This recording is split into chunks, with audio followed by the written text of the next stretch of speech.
Your morning news now. Jury selection for the highly anticipated trial of Derek Chauvin begins today. The former Minneapolis police officer pressed his knee on George Floyd for more than 8 minutes, resulting in Floyd's death. Chauvin has been charged with second-degree murder and manslaughter. Today, a judge will consider adding a third-degree murder charge that could delay the trial.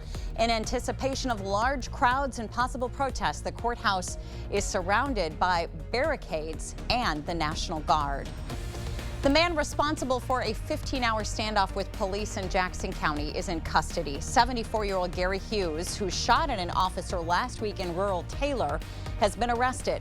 According to the Jackson County Sheriff's Office, authorities received word from citizens that Hughes was located at an address off Taylor Road. Last week, law enforcement attempted to serve a felony probation warrant when a deputy was shot at by Hughes. The deputy was able to safely retreat and call for backup, sparking an aerial and foot search that extended into the weekend and involved multiple departments.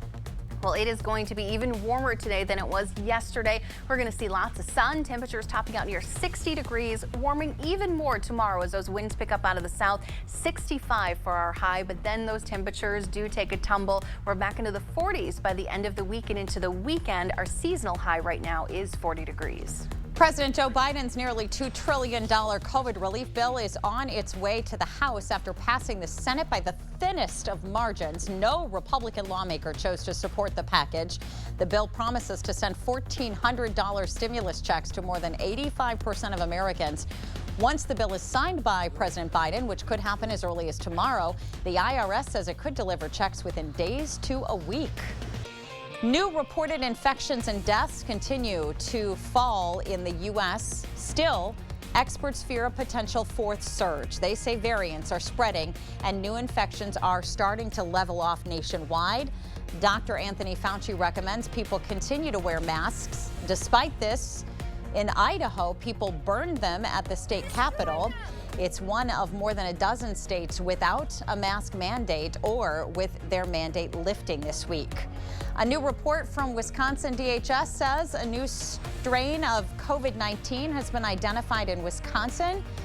This new strain, known as B1351, was discovered in South Africa around October of last year. This is now the second variant of the coronavirus that has been found in Wisconsin.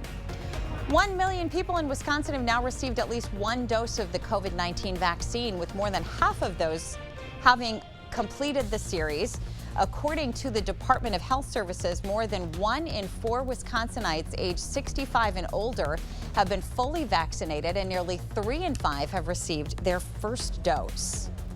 What I was thinking was, geez, it's about time. And I think most educators in the state of Wisconsin are thinking the same thing.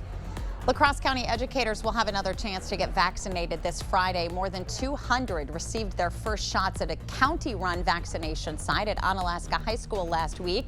The county is also looking into how and when child care providers will get their shots in the coming weeks.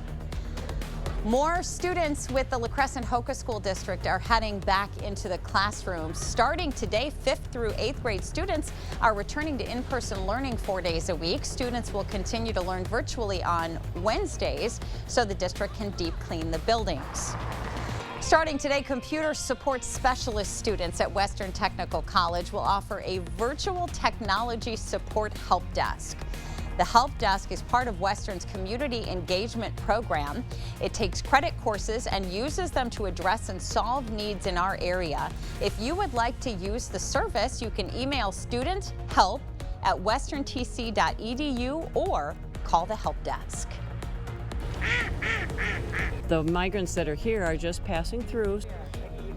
As the warm weather makes its way back to La Crosse, birds are beginning to migrate back to home as well. During the fall, we can see groups of ducks, geese, and other birds fly south. Well, in the spring, we get to see them migrate back to their breeding grounds. So be on the lookout, because many of the ducks out on the river now can only be seen in our area for just a little while longer.